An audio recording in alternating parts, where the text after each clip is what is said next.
The failure of risk management by Douglas W Herbert. Risk management का मतलब possibilities को लेकर स्मार्ट होना है। किसी भी मौसम फोरकास्ट के पीछे बहुत ही पेचीदा मॉडल्स और आंकड़ों के भंडार होते हैं। एक बार एनालिसिस करके डाटा प्रेजेंट कर दिया जाए तो आप बड़ी एक्यूरेसी से पता लगा सकते हैं कि आप पार्क में पिकनिक कर पाएंगे या नहीं। आप सोच रहे होंगे कि ये उतना भी मैटर नहीं करता क्योंकि आप रेनकोट पहन सकते हैं। हालांकि वॉलेटाइल मार्केट में काम करने वाली मल्टी बिलियन डॉलर कंपनी या सुनामी और भूकंप का अंदाजा लगाने वाले साइंटिस्ट के लिए रिस्क और रिस्क मैनेजमेंट एक बहुत मुश्किल काम है और पहले के मुकाबले अब ज्यादा इम्पोर्टेंट हो गया है।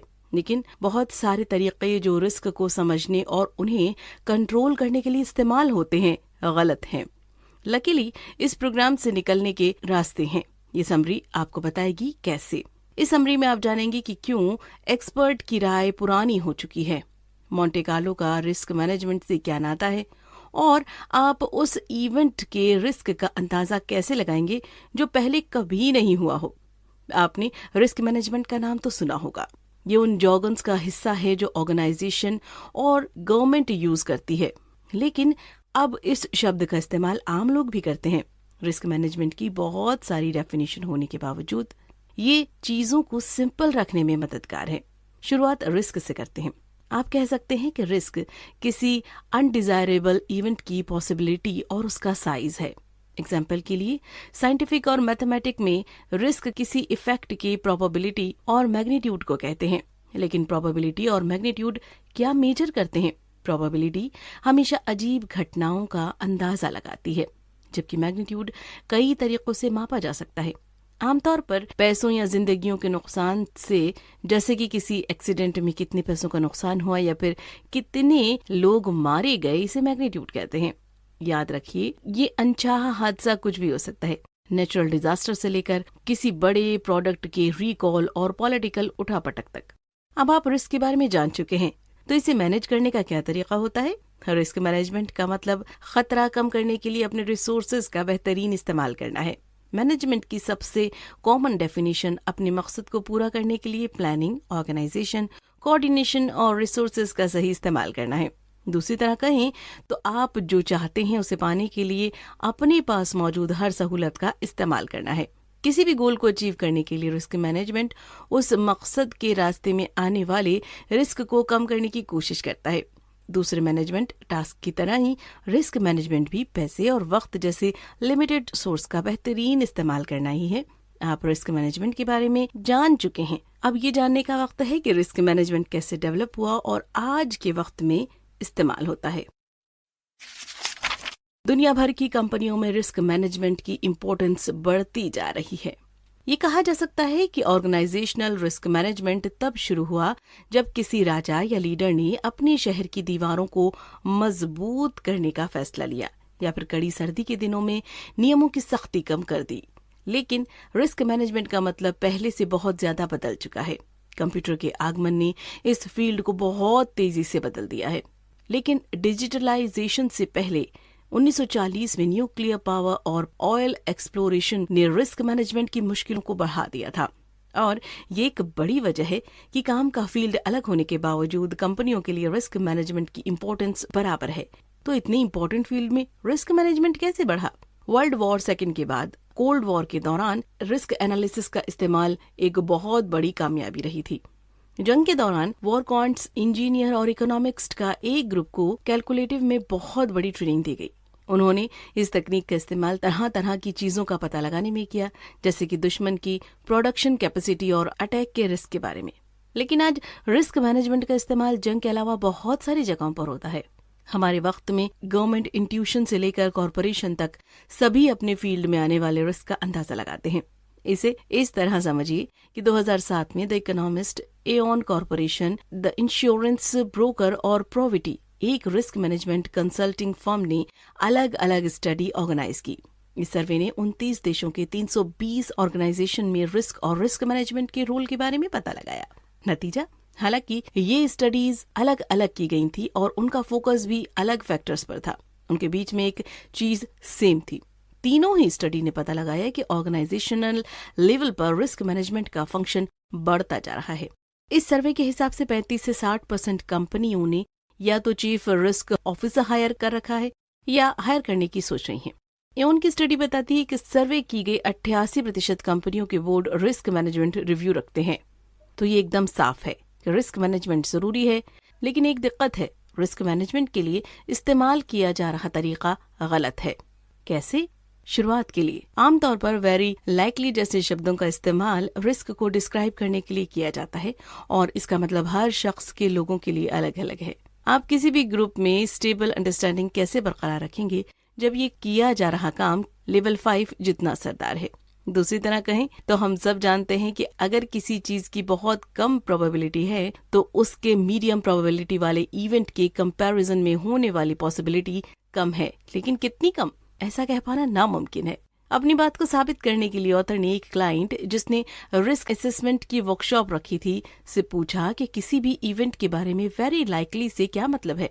क्लाइंट ने जवाब दिया, इसका मतलब है कि उस इवेंट के होने के 20% ही चांसेस हैं। उसका कोलीग एग्री नहीं कर रहा था और बहस शुरू हो गई। कुछ और पॉसिबिलिटी बहुत कम लगती हैं और कुछ को बहुत ज्यादा। ये इकलौती ऐसी वजह नहीं है जो बताती है कि रिस्क मैनेजमेंट का कॉमन तरीका गलत है। दूसरा मुद्दा ये है कि स्कोरिंग के ये तरीके रिस्क के बीच में कोई रिलेशनशिप स्टैब्लिश नहीं करते। एग्जाम्पल के लिए अक्सर रिस्क की वजहें आपस में जुड़ी होती हैं, चाहे कोरिलेशन या कॉमन मोड रिस्क हो, वो रिस्की नतीजों की पॉसिबिलिटी बढ़ा देता है। प्लेन के हाइड्रोलिक कंट्रोल को ही ले लीजिए। अक्सर एयरक्राफ्ट में आइडेंटिकल सिस्टम होते हैं, उन तीनों में एक के बाद एक फेल हो जाने की पॉसिबिलिटी बिलियन में एक है। लेकिन एक प्रॉब्लम है, कॉमन मोड रिस्क मतलब एक ऐसे काम का पोटेंशियल जो या तो दूसरे काम को ट्रिगर कर सकता है या उसके होने की पॉसिबिलिटी बढ़ा सकता है। इस तरह की सिचुएशन में common mode risk hydraulic tubes के एक दूसरे के नजदीक इंस्टॉल होने से रिस्क पैदा होता है। इस तरह की नजदीकी उनके एक साथ फेल हो जाने की पॉसिबिलिटी पैदा करती है। एक टूटे हुए प्रोपेलर का शॉर्ट तीनों को अलग कर देता है। अनफॉर्चुनेटली ये मामला यहीं खत्म नहीं होता। पॉपुलर तरीकों के साथ प्रॉब्लम ये है कि वो एक्सपर्ट की राय पर बेस्ड होते हैं। इसके बारे में हम आगे जानेंगे। एक्सपर्ट के ओपिनियन अक्सर बॉयज्ड होते हैं। जाने माने एक्सपर्ट्स के ओपिनियन की इज्जत होती है और लोग ज्यादातर चीजों के लिए उसी को मानते हैं और रिस्क मैनेजमेंट में भी ऐसा ही होता है। लेकिन हो सकता है कि रिस्क समझने में एक्सपर्ट ओपिनियन हेल्पफुल ना हो। क्यों? साइकोलॉजिकल रिसर्च बताती है कि लोग अपनी कैपेबिलिटीज का ज्यादा अंदाजा लगाने लगते हैं। इस बारे में सोचिए कि स्टैनफोर्ड के 87% MBA स्टूडेंट ने अपनी कॉलेज परफॉर्मेंस क्लास में टॉप रखी। एक और फेमस स्टडी बताती है कि ज्यादातर लोग अपने आप को एवरेज ड्राइवर से बेहतर समझते हैं। हम जानते हैं कि ये गलत है, लेकिन इसका सबूत ये है। कार्नेल के साइकोलॉजिस्ट क्रूगर और डाइनिंग ने एक किताब पब्लिश की जिसका नाम unskilled and unaware, how difficulties in recognizing ones own incompetence lead to inflected self awareness, जो बताती है कि लगभग पॉपुलेशन का 2/3 हिस्सा अपने आप को रीजनेबल, ह्यूमर्ड और ग्रामेटिकल समझता है। ऑथर के हिसाब से एक्सपर्ट कहे जाने वाले लोग भी इन आंकड़ों से इफेक्टेड हैं। वो अपने अंदाजे को लेकर ज्यादा ही कॉन्फिडेंट हो जाते हैं और रिस्क को अंडर एस्टिमेट कर देते हैं। रिस्क मैनेजमेंट को लेकर एक्सपर्ट्स की राय में एक और प्रॉब्लम है। ये सच है कि लोगों के एक्सपीरियंस बॉयज होते हैं। यही सच का इस्तेमाल करके इकोनॉमिक साइंस में नोबेल मेमोरियल प्राइज पाने वाले साइकोलॉजिस्ट डेनियल कानमैन ने बताया कि प्रोबेबिलिटी का अंदाजा लगाने की हमारी काबिलियत गलत है। लेकिन कैसे? एक सिंपल सच ये है कि ये हमारी मेमोरी परफेक्ट नहीं है और हम कंप्यूटर की तरह काम नहीं कर सकते। इसीलिए हमारे दिमाग पर वॉइसेस का असर होता है, जैसे पीक एंड रूल, जो बताता है कि हम आमतौर पर एक्सट्रीम और हाल में हुए वाकयों को बाकी के मुकाबले अच्छे तरीके से याद रखते हैं। एग्जाम्पल के लिए समझ लीजिए कि अगर आपकी पिकनिक बारिश की वजह से बर्बाद हो गई है तो रोज वेदर फोरकास्टिंग में बारिश के चांसेस 5% ही बताए गए हों, तो आपके दिमाग में यही बात चढ़ जाएगी कि वेदर फोरकास्टिंग हमेशा गलत ही होती है, जबकि हम इस बात पर कभी ध्यान नहीं देते कि ये वेदर फोरकास्टिंग कितनी बार सही होती है। एक्सपर्ट के ओपिनियन भी बाकियों की तरह वॉइस होते हैं। रिस्क को बेहतर तरीके से पहचानने के लिए सबसे एक्यूरेट मेथड में भी किसी न किसी एक्सपर्ट की एडवाइस जरूर होती है। अच्छी बात यह है कि एक्सपर्ट ओपिनियन को इम्प्रूव करने का तरीका है। इसे कैलिब्रेशन ट्रेनिंग कहते हैं और ये कुछ इस तरीके से काम करता है। कैलिब्रेशन ट्रेनिंग का मेन मकसद लोगों को अनसर्टेनिटीज के बारे में एक्यूरेटली बताना है। इस ट्रेनिंग का सबसे इम्पोर्टेंट हिस्सा रिपीटेशन और फीडबैक है। कैलिब्रेट करने के कई तरीके हैं। For example, straightforward calibration training ranges test करने के लिए जाती है। ये ट्रेनिंग खास तौर पर मोंटे कार्लो सिमुएल जैसे प्रोबेबिलिटी मॉडल के लिए अंदाजे को कैलिब्रेट करने के लिए इम्पोर्टेंट है। अभी हम जानेंगे कि रेंज टेस्टिंग कैसे काम करता है। टेस्ट में भाग लेने वालों से कुछ ऐसे सवाल किए जाते हैं कि सबसे कम उम्र में स्पेस में जाने वाले इंसान की उम्र क्या थी, या 1 साल पहले 1 टन स्टील के लिए डॉलर की कीमत क्या थी। उसके बाद उन्हें कहा जाता है कि वो सबसे कम और सबसे ज्यादा कीमत का अंदाजा लगाएं। सबसे कम अंदाजे का मतलब है 95% श्योर है कि असल वैल्यू ज्यादा होगी, और सबसे ज्यादा अंदाजे का मतलब है कि वो 95% श्योर है कि असल वैल्यू कम होगी। दूसरा टेस्टिंग मेथड पोस्टमार्टम एनालिसिस है। इस एक्सरसाइज में टेस्ट में भाग लेने वालों से कहा जाता है कि वो अज्यूम करें कि ऐसे डिजास्टर पहले भी आ चुके हैं और सोचकर जवाब दें कि इनके पीछे क्या वजह हो सकती है। ये तरीका अकेले सोचने के मुकाबले ज्यादा इफेक्टिव और क्रिएटिव रिजल्ट पाने में कारगर साबित हुआ है।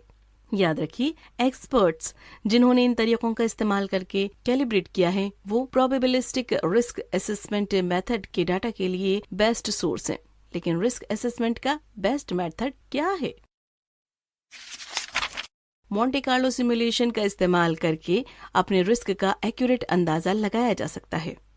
Monte Carlo simulation risk assessment का एकदम बेस्ट तरीका है। इसका इस्तेमाल न्यूक्लियर पावर, एनवायरमेंटल पॉलिसीज और ऑयल एक्सप्लोरेशन जैसे तरीकों में रिस्क असेसमेंट के लिए होता है। ये कैसे काम करता है? Monte Carlo test risk analysis method को प्रोड्यूस करने के लिए किसी भी रिस्क और उसके प्रोसेस से जुड़े डाटा वेरिएबल को एनालाइज करता है। दूसरी तरह कहें तो मोंटे कार्लो उन सभी फैक्ट्स को डिस्प्ले करता है जो रिस्क की पॉसिबिलिटी और मैग्नीट्यूड को इन्फ्लुएंस करते हैं, और फिर उसका इस्तेमाल बहुत सारे सिनेरियो के लिए करते हैं जो किसी भी रिजल्ट की असल पॉसिबिलिटी का पता लगाता है। एग्जाम्पल के लिए इमेजिन कीजिए कि रेंजेस बनाने के लिए आप किसी नई फैक्ट्री में $1.5 मिलियन इन्वेस्ट करते हैं। यहाँ फैक्ट्री कितनी प्रोड्यूस कर सकती है, एक रेंज के लिए आपको एवरेज अमाउंट क्या मिल सकता है, और हर साल एवरेज डिमांड क्या है। ये सारी चीजें वेरिएबल्स हैं। इन वेरिएबल्स को कंबाइन करके आप अपने पहले साल का रिटर्न या पैसे ना बनाने पाने का जोखिम जान सकते हैं।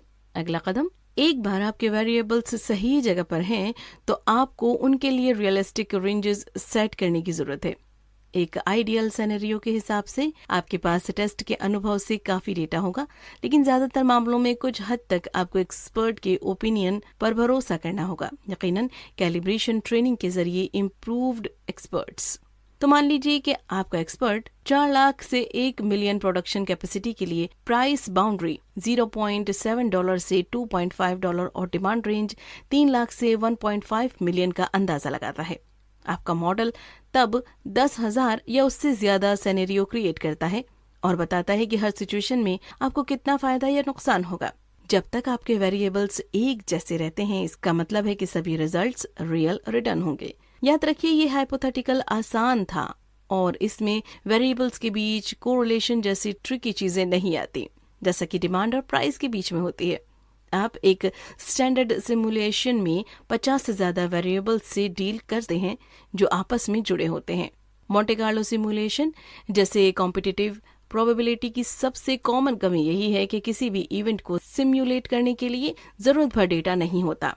जानकारों का मानना है कि इस तरह के तरीके स्कोरिंग जैसे सॉफ्ट मेथड में ज्यादा अपनाए जाते हैं, लेकिन ये याद रखिए कि इफेक्टिव सिमुलेशन के लिए जरूरी डेटा हासिल करने का कोई तरीका नहीं है। स्कोरिंग मेथड और एक्सपर्ट ओपिनियन को जस्टिफाई करने के लिए इस क्लेम का इस्तेमाल किया जाता है, लेकिन हकीकत में बेहतर ऑप्शन हमारे पास मौजूद है। इंश्योरेंस कंपनी और न्यूक्लियर पावर इंडस्ट्री जैसे सेक्टर इमेजिनरी इवेंट को कैलकुलेट करते हैं। एग्जाम्पल के लिए, न्यूक्लियर पावर कंपनियां उस इवेंट के लिए बहुत सारे एक्सपेरिमेंट करती हैं जिसके होने के चांसेस 500 साल में एक बार हैं। इतना वक्त तो कंपनी की खुद की पहचान को भी नहीं होता है। वो ऐसा कैसे कर लेते हैं? डिकंस्ट्रक्टिव मॉडल का इस्तेमाल किया जाता है। इस केस में न्यूक्लियर पावर कंपनियां अपने कंपोनेंट्स को डिकंस्ट्रक्ट करती हैं और हर कंपोनेंट के लिए फेलियर की पॉसिबिलिटी का आकलन करती हैं। ये कारगर इसलिए होता है क्योंकि कुछ डिजास्टर कभी नहीं आए और उनसे रिलेटेड कोई डाटा भी नहीं होता। पावर प्लांट बनाने वाले हर पार्ट के फेलियर की पॉसिबिलिटी को लेकर न्यूक्लियर पावर इंडस्ट्री के पास अच्छे खासे रिसर्च और उनसे रिलेटेड डेटा होते हैं। पावर प्लांट बनाने वाले इन पार्ट्स में ह्यूमन एरर, वॉल्व जैसी दूसरी चीजें शामिल हैं। डीकंस्ट्रक्शन की ये टेक्निक ज्यादातर सिचुएशन में अप्लाई की जा सकती है। आप इस बात से हैरत में पड़ जाएंगे कि अपने रिस्क असेसमेंट के टॉपिक को ध्यान में रखकर और उन पर रिसर्च करके आपको कितना कुछ सीखने को मिल सकता है। एक बार आपने डाटा इकट्ठा कर लिया तो किसी ऐसे शख्स से कंसल्ट कर सकते हैं जिसे कंपोनेंट और रिस्क मैनेजमेंट मॉडल के रिलेशनशिप के बारे में अच्छे से मालूम हो, और फिर मॉडल की मदद से इन अलग अलग हिस्सों के फेल होने या कामयाब होने के चांसेस का पता लगाया जा सकता है। इस बात का भी पता लगा सकता है कि डिजास्टर कितना भयानक हो सकता है। इसी तरह से आप उस इवेंट से जुड़े रिस्क का भी पता लगा सकते हैं जो कभी नहीं हुआ है। अपने मॉडल को फैक्ट से कंपेयर कीजिए और समझिए कि और कौन सी इंफॉर्मेशन आपके लिए फायदेमंद हो सकती है। किसी भी प्रोबेबिलिटी कैलकुलेशन की एक्यूरेसी इस्तेमाल किए गए मॉडल और पैरामीटर पर डिपेंड करती है। ऐसे में आप अपने अंदाजे को ग्राउंड फैक्ट से कंपेयर करके अपने मॉडल की एक्यूरेसी इंश्योर कर सकते हैं। ऐसा क्यों? क्योंकि अगर आप अपनी प्रेडिक्शन के दौरान रियल फैक्ट्स को नजरअंदाज कर देते हैं तो आप अपनी गलतियों का पता नहीं लगा सकेंगे, जैसे कि ऐसे आंकड़े जो आपकी कैलकुलेशन में है ही नहीं। ये जानकारी आपको अपनी कमी पहचानने और आपके प्रोबेबिलिस्टिक टूल को बेहतर करने में मदद करेगी। आप कैसे जानेंगे कि रिस्क एनालिसिस करना आपके ऑपरेशन के लिए फायदेमंद है भी या नहीं? इसे जानने के लिए आपको ज्यादा जानकारी की कीमत समझनी होगी। एग्जाम्पल के लिए मान लीजिए रिस्क एनालिसिस का मकसद खतरा कम करना होता है, क्योंकि बिजनेस के मामलों में बात हमेशा पैसे बचाने की ही होती है। इसीलिए ये जानना जरूरी है कि रिस्क एक्सपर्ट्स एडिशनल इन्फॉर्मेशन की क्या कीमत समझते हैं। फॉर एग्जाम्पल, अगर आप किसी सर्वे पर $8,000 खर्च करके सबसे कम कीमत वाली सिचुएशन में $30,000 सेव करते हैं तो ये कोई फायदे की बात नहीं है। ऑथर के एक्सपीरियंस के हिसाब से लोग एडिशनल इन्फॉर्मेशन की कीमत समझने में जरा सा भी वक्त नहीं देते। आप कुछ स्टेप्स के जरिए अपने लिए रिस्क एनालिसिस की इम्पोर्टेंस समझकर इन गलतियों से बच सकते हैं। ये जानने से शुरू कीजिए कि आपके एक्सपेक्टेड अपॉर्चुनिटी लॉस क्या है। ये प्रोबेबिलिटी हर सिनेरियो में पैसे डूबने की पॉसिबिलिटी को इन्वेस्ट किए जा रहे पैसे से मल्टीप्लाई करती है। चलिए मान लेते हैं कि आपके नुकसान की पॉसिबिलिटी $60,000 है। अब आप जानते हैं कि इन्वेस्टमेंट के बारे में जानने के लिए आप कितना पैसा खर्च कर सकते हैं। एक बार आप इसका पता लगा लेते हैं तो अब बारी उस आंकड़े को जानने की आती है जो आपके टारगेट के लिए रिस्क मॉडल के पैरामीटर में सबसे ज्यादा कंट्रीब्यूट करता है, और इस केस में वो टारगेट आपकी इन्वेस्टमेंट रिटर्न है। एग्जाम्पल के लिए प्रोडक्ट की एंगेज्ड कीमत का अंदाजा लगा लेने से आप अपने मुनाफे का भी अंदाजा लगा सकेंगे। रिस्क को बेहतर तरीके से मैनेज करने के लिए कंप्लीट ऑर्गेनाइजेशनल स्ट्रेटेजी का इस्तेमाल कीजिए। रिस्क का अंदाजा लगाने के लिए सही रिस्क मैनेजमेंट टूल बनाना, इस्तेमाल करना और उसे मैनेज रखना बहुत जरूरी है। लेकिन एक परफेक्ट टूल से भी रिस्क मैनेज करते वक्त बहुत सारी रुकावटें आती हैं, जैसे कि रिसोर्सेज, ऑथोरिटी और ऑर्गेनाइजेशनल साइलॉस। एक तरह की स्ट्रक्चरल प्रॉब्लम जो इंफॉर्मेशन के बीच में बैरियर बन जाती है।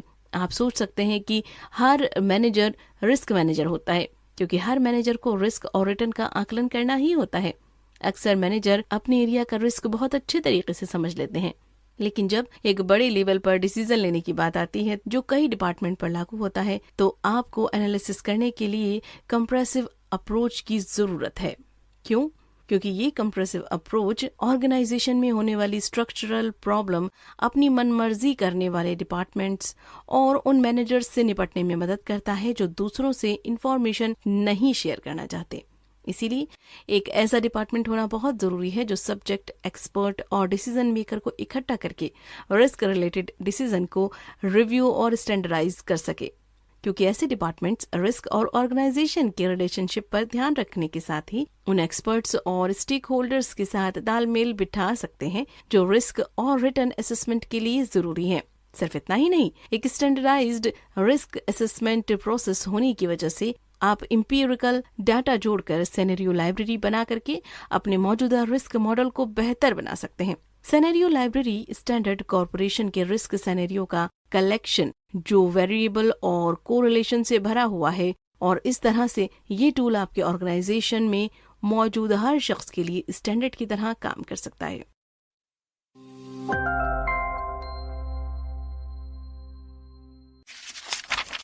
कुल मिलाकर ज्यादातर रिस्क मैनेजमेंट मेथड में कमी होती है क्योंकि वो क्वालिटेटिव डिस्क्रिप्शन यानी नंबर के खेल पर बेस्ड होता है और ह्यूमन वॉइसेस और रिस्क के बीच में रिलेशनशिप को नज़रअंदाज कर देते हैं।